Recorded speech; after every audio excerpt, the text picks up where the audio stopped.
Bonjour à tous, un tribune des décideurs consacré au marché de l'optique, un marché qui connaît beaucoup d'actualités. On va en parler aujourd'hui avec Eric Plat, son PDG, le PDG d'Atoll. Bonjour. Bonjour monsieur. Alors, pour ceux qui se disent « Ouh là là, je pense que j'ai une mauvaise vue », non, ne vous inquiétez pas, on a changé juste d'invité au dernier moment. On devait recevoir Philippe Perrard, le directeur général délégué, mais on a le PDG, c'est encore mieux, hein, et en la personne d'Eric Plat. Vous avez 50 ans et vous êtes donc à la tête de cette coopérative qui est Atoll. On va essayer de comprendre avec vous les enjeux de ce marché de l'optique et puis également le business model d'une coopérative. C'est intéressant, on va en profiter pour en parler parce que vous êtes par ailleurs président de la Fédération du commerce associé. Tout à fait. On commence tout de suite, vous en avez l'habitude, par la rubrique commenter pour faire un commentaire de l'actualité économique.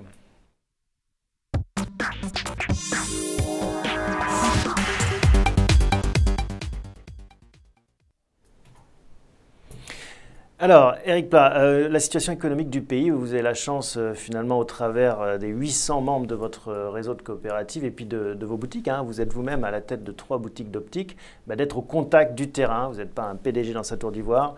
Qu'est-ce que vous observez? Ce qu'on observe, c'est des changements profonds de comportement des consommateurs qui, face aux évolutions actuelles du pays, sont très inquiets. Évidemment, le miroir de tout cela, les professionnels deviennent inquiets, si bien que je dirais que ce qui se passe en France, cette croissance atone zéro, est entretenue effectivement par l'ensemble des Français qui ne connaissent pas leur avenir, qui ne savent pas ce que va devenir le tissu économique français dans les années à venir. Parce que croissance zéro, ce n'est pas qu'un chiffre abstrait, hein, c'est quelque chose de très concret, ça veut dire que rien ne bouge, tout est figé. On pourrait dire que c'est un petit pourcentage, qu'on fasse 0,5, 0,7, mais non, zéro, on le voit concrètement dans les boutiques. C'est des gens qui achètent moins, qui consomment moins. Ce sont des paniers moyens plus bas, ce sont des consommateurs qui comparent sur Internet, dans les magasins, font faire des devis, et ça a un impact direct effectivement sur l'activité économique dans le commerce.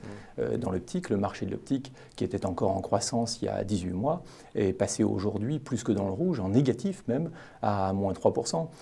Donc l'impact est sévère. Et chez Atoll, le chiffre d'affaires cumulé, c'est quelque chose, une mesure que vous suivez également? C'est une mesure que l'on suit de très près. Effectivement, nous sommes à plus 0,38. On n'avait pas tellement l'habitude. Croissance zéro également. Croissance zéro. On n'avait pas tellement l'habitude dans l'optique de connaître ces chiffres-là. Avec le nombre de nouveaux presbytes qui arrivent sur le marché, on était plutôt habitué à des croissances de 2 à 3%. Ouais. C'est-à-dire que les gens, les Français finalement, retardent l'achat, le changement de lunettes?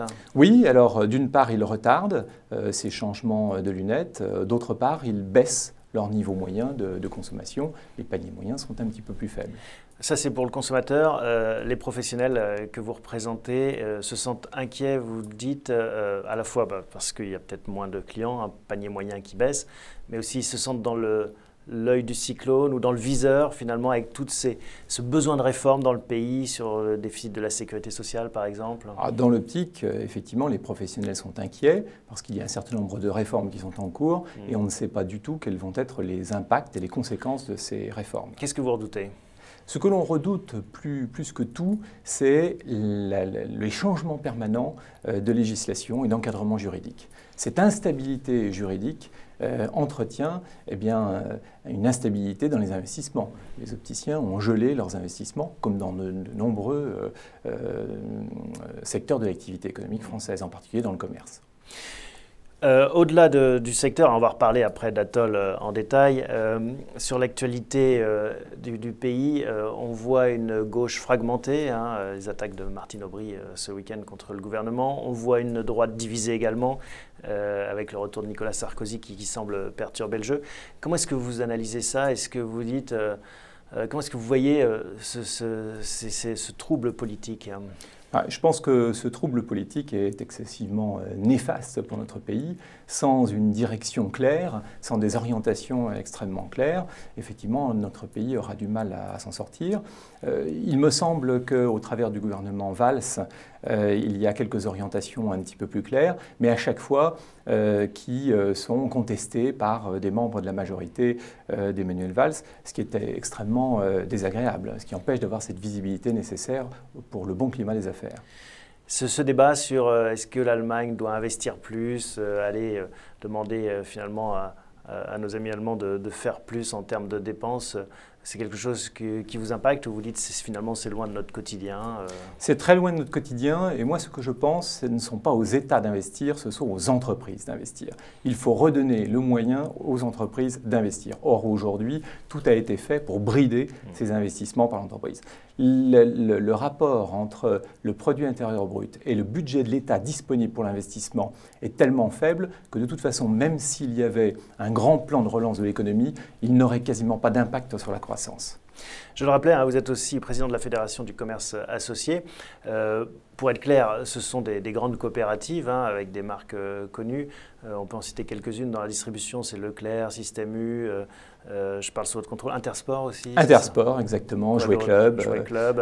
Ou alors des enseignes moins connues comme Astera qui regroupent des pharmaciens, BB9 pour les bébés. D'accord. Donc c'est un secteur économique, c'est un pan de l'activité économique 30%, important. 30% du commerce français. Qui est en coopérative. Qui est en coopérative. Ou en association. Ou en association.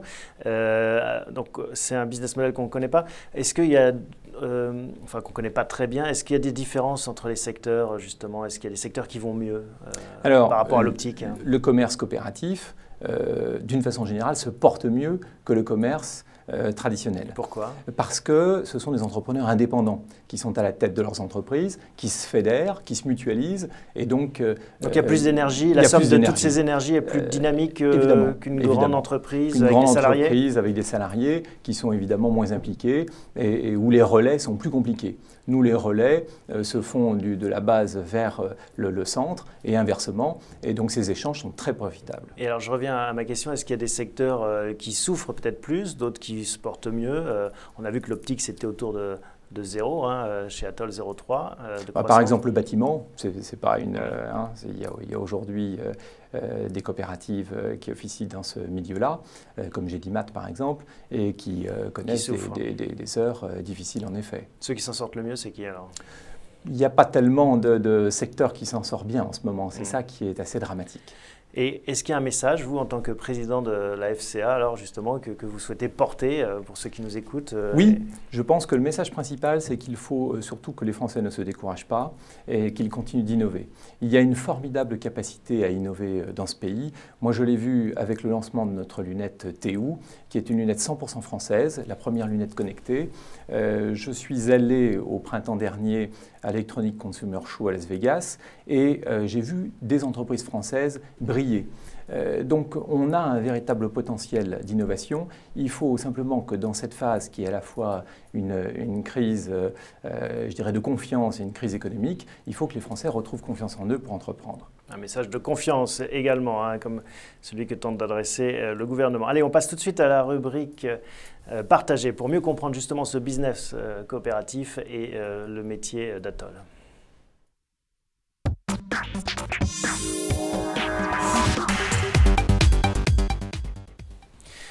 Alors, en effet, Atoll, c'est une coopérative, 800 membres. Est-ce que vous pouvez nous expliquer la philosophie d'une coopérative? La philosophie d'une coopérative, c'est le partage, c'est l'échange, c'est la mise en commun d'énergie, puisque une coopérative, c'est un capital variable où chaque homme a une voix et une part de capital. Et on prend soin, dans nos coopératives, à organiser ces échanges. Et comment est-ce qu'on peut rentrer dans une coopérative? Chez Atoll, par exemple, il faut taper à la porte, faire un dossier, il y a des phases de recrutement. Comment ça marche? Alors déjà, premièrement, il faut le vouloir. Parce qu'on ne force jamais personne à rentrer chez nous. Mais on analyse quand même cette volonté qui se traduit par des engagements sur l'agencement du magasin, la prise en compte d'un logiciel spécifique, la mise en avant de produits spécifiques. Et puis un esprit. C'est différent d'une franchise. Et ça, c'est très important. C'est différent d'une franchise oui, quand même. C'est différent d'une franchise parce qu'une franchise, il y a un contrat qui est signé entre le franchiseur et le franchisé et le contrat est relativement rigide. Donc le business model est là, il a été lancé par le franchiseur. Si ce business model est convaincant et gagnant, effectivement que la franchise gagnera. Mais le franchisé n'a pas beaucoup l'occasion de s'exprimer et de donner son avis, ce qui est tout contraire de la philosophie d'une coopérative. Et alors vous disiez un esprit ISO 9001, pourquoi c'est important? Pourquoi c'est important? Parce qu'effectivement, dans une coopérative d'opticiens indépendants, nous favorisons effectivement la démarche qualité. Nous sommes même en train de développer une double démarche qualité avec Veritas. Donc c'est vous dire si cette démarche pour nous est fondamentale. Et dans une coopérative, son PDG, en l'occurrence vous, est élu. C'est le principe, c'est comme pour les mutuelles, les actionnaires votent et élisent leur président. J'imagine que c'est une relation un peu particulière, c'est-à-dire qu'il faut faire campagne, il faut être consensuel. Il faut être consensuel, mais apporter des idées nouvelles quand même. C'est-à-dire qu'on n'est pas dans un système politique comme le maire de la commune peut l'être ou comme un député peut l'être. Il faut que le président ait réussi déjà dans ses affaires. Ça, c'est un point très important puisque le président d'une coopérative ne peut pas être quelqu'un d'autre qu'un propriétaire de magasin. Et évidemment, il faut qu'il ait apporté la preuve de sa connaissance des dossiers. Moi, ça faisait plus d'une dizaine d'années que j'étais administrateur de la coopérative, que j'officiais aux côtés du précédent président. J'ai ensuite été vice-président pour aboutir à la présidence direction générale. Donc vous voyez, c'est un long cheminement. Mais ce n'est pas un PDG comme un PDG d'entreprise traditionnelle. Vous avez peut-être du coup moins de pouvoir, étant donné que chacun se sent un peu indépendant, vous le rappeliez. Faut convaincre au quotidien? Ou est-ce qu'on peut imposer aussi? Je pense que dans une coopérative, on peut imposer. Les pouvoirs sont concentrés totalement entre les mains du président directeur général que je suis. Évidemment, j'ai, comme dans toutes les entreprises, un conseil d'administration à qui je dois rendre compte, avec qui je partage ces décisions. Et puis, il y a un certain nombre de gens, le directeur général délégué, qui nous fait des propositions. Et on va suivre ou pas les propositions qui nous sont faites par nos techniciens. Quand est-ce qu'aura lieu la prochaine élection?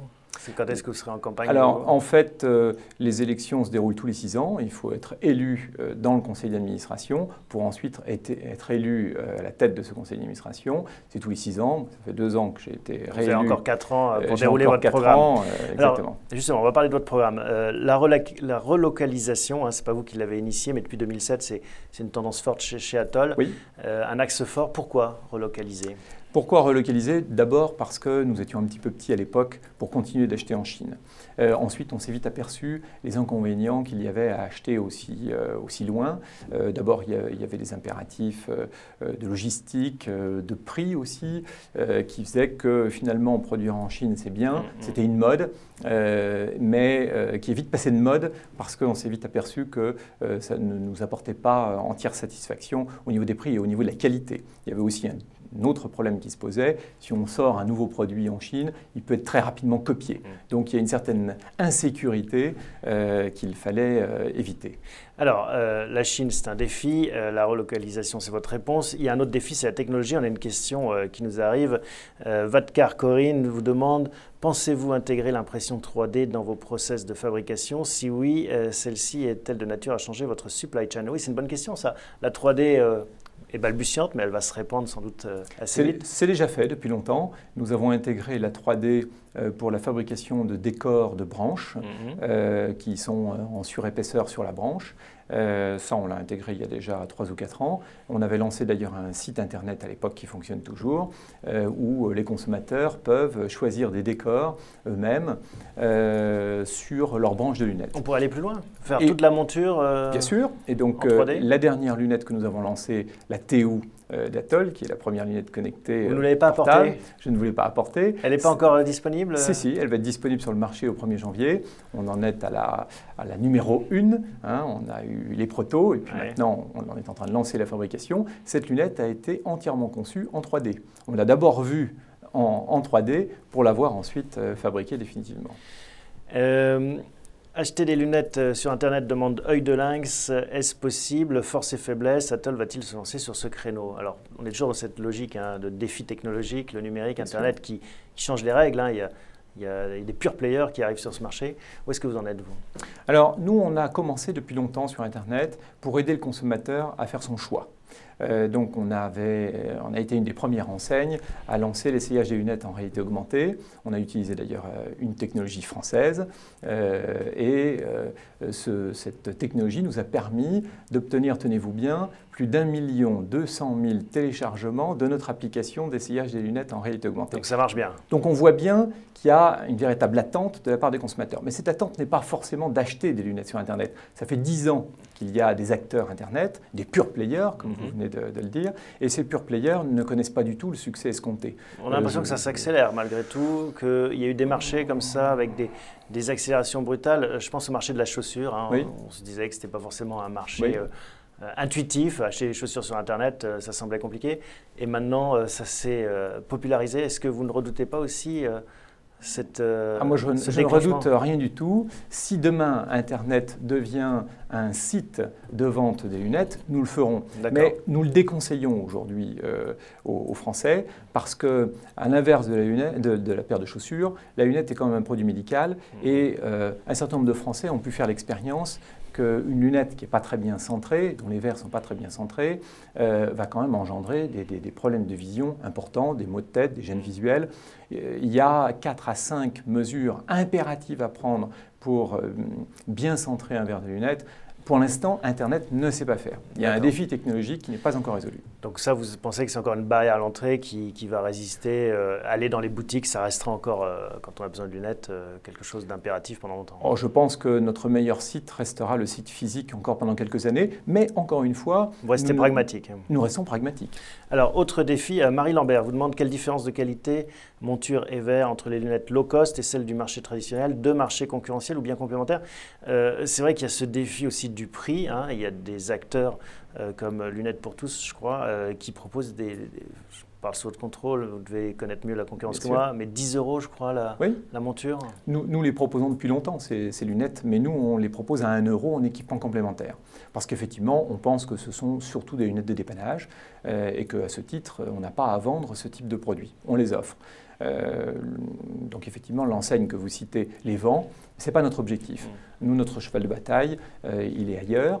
C'est le défi de la santé, c'est le défi de la qualité, c'est le défi du bien-être, c'est le défi de la beauté. Et donc, nous préférons relever ces défis pour l'instant, mais on ne s'interdit pas demain d'aller sur le marché du low cost. Parce qu'en fait, c'est comme ça que vous présentez d'ailleurs votre mission, essayer de trouver des parades à ces sables mouvants du low cost. On peut le voir comme ça, même si certains peuvent en tirer profit, mais on voit bien que c'est une tendance de fond, le low cost, et vous essayez de vous positionner par rapport à ce défi. C'est une tendance de fond, mais encore une fois, demain, on ne s'interdit pas d'y aller. Aujourd'hui, on veut simplement que notre enseigne, qui s'appelle Atoll, puisse effectivement relever les défis qui sont les siens. Et nos associés opticiens sont surtout des professionnels de la vision et des ambassadeurs de la beauté. Et pour promouvoir ces deux valeurs que sont les nôtres, eh bien, le low cost ne le permet pas. Parce qu'il y a quand même des débats sur les marges des montures, des verres et du marché de l'optique en général qui sont régulièrement mises sur le devant de la scène. Est-ce qu'on peut faire quand même mieux tout en restant dans ce contexte de beauté, de santé, etc. On peut toujours améliorer les choses. On peut toujours faire en sorte que la productivité soit meilleure. On peut toujours faire en sorte de supprimer des intermédiaires pour baisser les prix. Mais je voudrais relever un chiffre qui me semble important. À l'occasion de la communication du gouvernement sur les professions réglementées, ils ont livré les salaires moyens des professionnels de santé et des professions réglementées. Les opticiens sont quasiment bons derniers de la liste, avec un salaire moyen de 2 500 € par mois. En tous les cas, si les marges des opticiens sont si importantes, telles que dénoncées par Que Choisir, elles ne profitent pas aux opticiens. Donc où est le problème? Alors pourquoi Que Choisir dénonce finalement ces marges? Pour une raison que j'ignore, parce qu'aujourd'hui, les marges des opticiens ne sont pas du tout celles qui ont été dénoncées par Que Choisir. Les marges des opticiens sont publiées sur le site de l'INSEE.fr. Le taux de marge brute d'un opticien est situé aux alentours de 60%, qui est en baisse depuis plusieurs années. Le prix moyen d'une paire de lunettes est en baisse depuis plusieurs années. Et il y a effectivement un écart important entre la perception des Français du prix des lunettes et la réalité de l'évolution de ce prix. Je pense que c'est dû quand même à la crise, je pense que c'est dû au nombre de gens qui effectivement perdent leur emploi. Et évidemment, les lunettes n'échappent pas à la perception d'une évolution du coût de la vie qui leur est défavorable. Donc vous dites on ne peut rien faire de plus, on est déjà au taquet? Non, ce n'est pas ce que j'ai dit à l'instant, puisque je vous disais qu'on essaye en permanence d'améliorer notre productivité. Oui, mais ça vient de vous. Vous ne voudriez pas avoir des contraintes supplémentaires peut-être Ce qu'on voudrait éviter, c'est qu'aujourd'hui, sur le prix d'une paire de lunettes, vous avez 35% de ce prix TTC, ce sont des taxes, la TVA, et des impôts et des charges sociales, 35%. 35%, c'est le coût d'achat des marchandises que l'on revend, et il reste 30% pour faire fonctionner la boutique. On dit que déjà à ce niveau-là, on est déjà très performant. On peut faire des efforts, évidemment. S'il doit y avoir un effort qui doit être fait par l'ensemble des Français, nous, on est prêts à relever le défi. Mais je pense que là, on est arrivé à un niveau d'effort qui est certainement maximum. Allez, d'autres questions d'internautes qui nous parviennent. Paul demande en quoi le système coopératif est-il moderne? Le système coopératif est moderne parce que justement, il s'inscrit dans cette tendance des réseaux sociaux où tout le monde participe, tout le monde échange, tout le monde donne son avis. Finalement, un réseau coopératif est un réseau social inventé avant l'heure Internet. Alors, deux questions sur finalement cette lunette connectée. J'imagine, quel avenir technologique pour nos lunettes? Enfin, ça peut être plus large d'ailleurs. Est-ce qu'il y a encore du progrès dans la lunette? Est-ce qu'on innove encore? Je pense qu'on va connaître des années d'innovation dans le domaine de la lunette qui sont excitantes. Par exemple? Alors, par exemple, vous avez au niveau des lunettes tout un tas de fonctions qui peuvent lui être associées pour les personnes âgées, pour les gens qui conduisent beaucoup, pour les déficients visuels, la réalité augmentée dans le domaine de l'image. Donc c'est de l'électronique en fait, c'est des couches électroniques qui viendront Ce sont des couches électroniques dans le verre, c'est l'intégration dans les branches d'électronique, de plus en plus miniaturisée, de plus en plus facile à recharger. Notre lunette TU par exemple se recharge en une nuit en la mettant simplement dans son étui. C'est une batterie à induction. Quoi, alors, par rapport à une Google Glass, parce que en fait, c'est Google qui a lancé cette mode des lunettes connectées. Comment est-ce que vous positionnez? Google Glass a inventé un écran supplémentaire pour aller sur Internet. Nous, on n'est pas du tout dans cette logique. On estime que pour aller sur Internet, il y a déjà des tablettes, des iPhones, des ordinateurs, etc.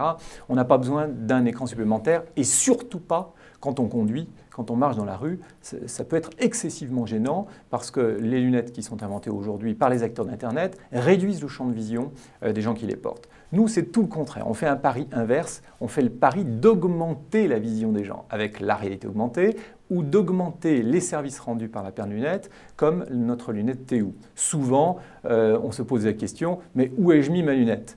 Bon, on l'a posé un soir en regardant la télévision, à côté de soi, on a posé un journal par-dessus, et le lendemain matin, on ne sait plus où elle est. Donc là, avec son iPhone, on la géolocalise, et puis on la retrouve extrêmement facilement. D'accord.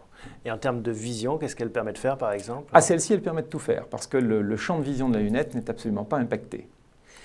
Mais des applications concrètes, il va y avoir des applications autour. Alors, comment ça marche? Évidemment, il y a quand même beaucoup de choses qui sont encore aujourd'hui du domaine du secret. Nous travaillons. C'est ça qu'on aime ici, avoir des secrets. Bien sûr, mais on ne peut pas les livrer comme ça. Ce qui est sûr, c'est que nous travaillons dans le sens d'apporter à nos consommateurs, à nos clients, des bénéfices supplémentaires liés à leurs lunettes. Ils sont obligés de les porter du matin au soir. Qu'est-ce qu'on peut faire avec une paire de lunettes? Donnez-nous un exemple alors qui donne envie d'aller chez Atoll pour les essayer. Par exemple, aujourd'hui, nous avons des lunettes dont on peut changer la couleur des branches. Ça a été une première à l'époque, quand on a lancé ça en 2007. Oui, mais pas besoin d'être connecté pour autant. Non, là, on n'avait pas besoin d'être connecté. Mais ces branches-là, comme on peut les changer, on pourra inclure dans ces branches-là différentes applications. Il y aura la paire de branches pour conduire la nuit, il y aura peut-être la paire de branches pour travailler sur ordinateur, il y aura peut-être la paire de branches. Donc alors on perdait ses lunettes, maintenant on va perdre ses branches. Ah mais on les géolocalisera les branches, puisqu'à chaque fois elles seront connectées. Un monde merveilleux nous attend. Alors on passe à la dernière rubrique, celle qui vous concerne, la rubrique J'aime.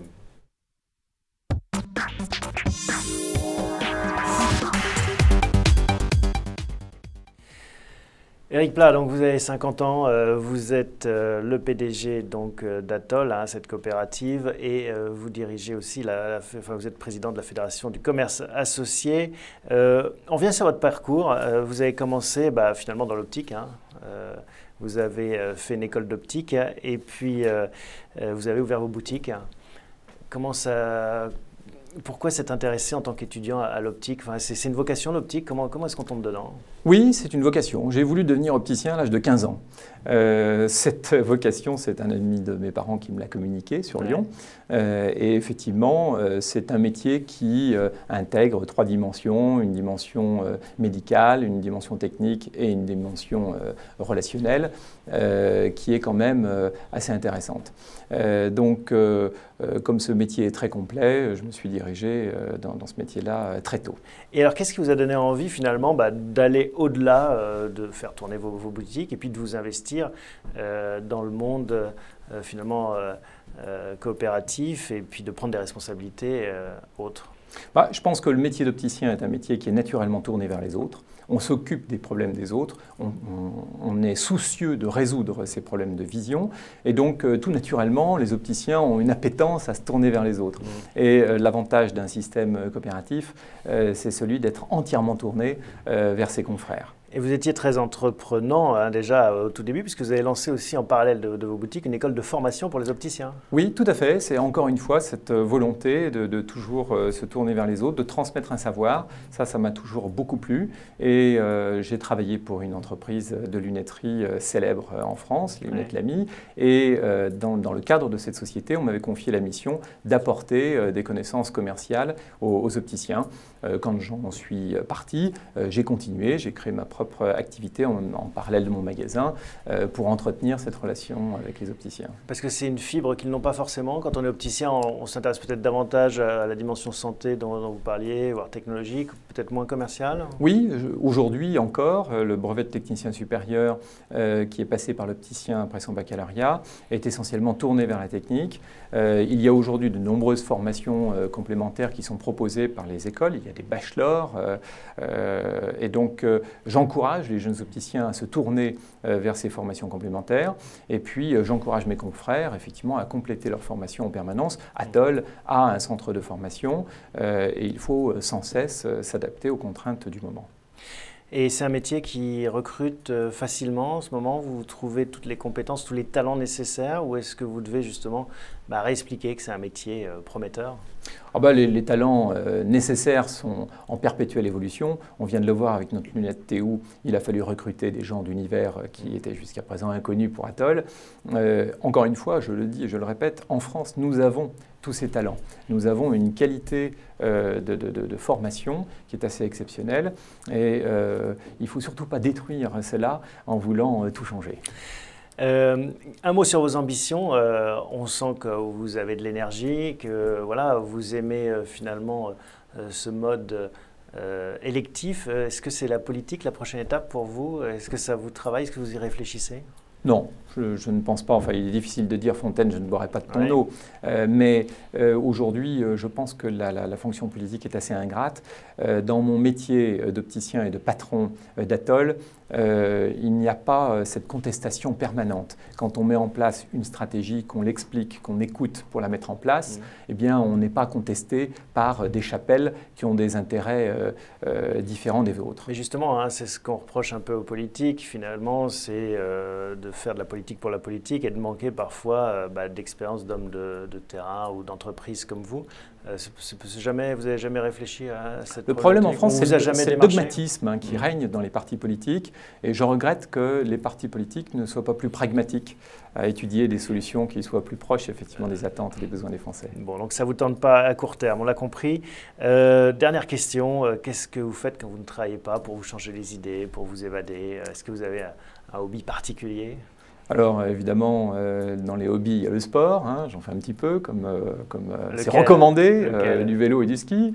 Et puis je m'intéresse aussi à l'art, il y a l'ouverture de la FIAC prochainement. C'est un hobby qui est sans enrichir personnellement. Dans Vous êtes fan de Paul McCartney? Pourquoi pas? Non, ce n'est pas celui forcément qui m'intéresse le plus, mais on y découvre des talents. C'est qui votre artiste contemporain alors fétiche? Alors c'est plutôt des gens qui sont assez anciens, entre guillemets, comme Paul Klee, comme Miro, comme Kandinsky, cette période du XXe siècle qui a été la plus extraordinaire en matière de création et qui reste avant-gardiste à un point inimaginable. Donc la modernité plus que la modernité, la contemporanéité. Tout à fait.